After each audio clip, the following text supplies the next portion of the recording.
Well, thanks for visiting us here at KTALnews.com. I'm meteorologist Josh Marces, and this is your Thursday morning forecast update. We have one final round of severe storms expected later today, not to be confused with the severe weather we had kind of late Wednesday into early Thursday morning. We have yet another round that will develop tonight, and same kind of threats here. We're expecting maybe some 70 to 75 mile per hour wind gusts. That's actually some hurricane force wind gusts, so if we did see that, we would expect to see some tree and power line damage. Could see some power outages later this evening. Large hail, maybe a quarter to golf ball size, will be the common hail reports that we see, but I wouldn't be surprised if some of these hailstones maybe got up to egg size, even some upward potential that we could see some tennis ball size hail, if not larger, and a few tornadoes as well. The tornado threat on a whole is going to be lower than what we see as far as the wind and hail threat, but something that can't be ruled out today. Ingredients are there. We have a cold front that's going to come into that warm and humid air again today, especially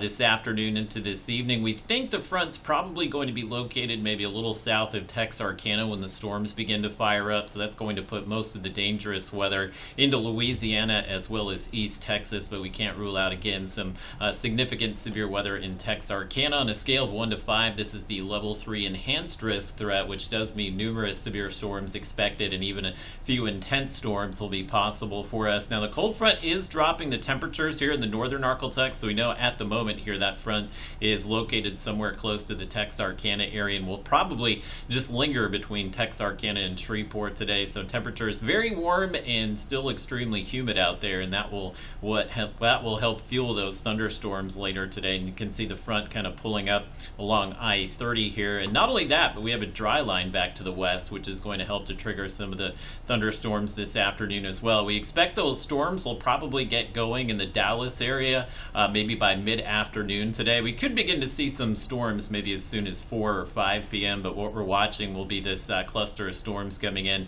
during the evening, and you can see it's not a pretty picture here. We have widespread, likely some damaging winds here as these storms move through late tonight, early tomorrow morning, putting the window again for severe weather ballparking at about 5 p.m. to midnight. After midnight, we should clear out very quickly, and we will be done with the severe weather threat here for at least a few days, as we have some terrific weather taking over Friday. The humidity will get knocked out of here. The temperatures will cool about 10 degrees or so, and we should have that fantastic weather around for most of the weekend as well. Can't rule out some localized flooding here. I think I-20 is probably going to see the heaviest rain. We said yesterday Texarkana would probably see the heaviest rain, and radar estimating a good 2 to 3 inches of rain there last night, and I think tonight we'll see a similar story along I-20. So Shreveport, Marshall, Minden, Longview, even down towards the Mansfield, Natchitoches Center, and Manny can definitely see some localized flooding. Again, the heaviest rain probably occurring after most of us get home, so hopefully the roadway impacts are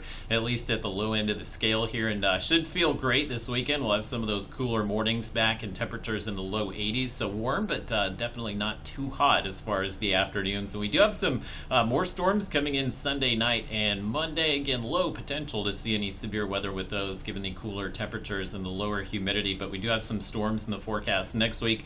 Big warm up coming. We'll be back into the mid to upper 80s by the middle of the week.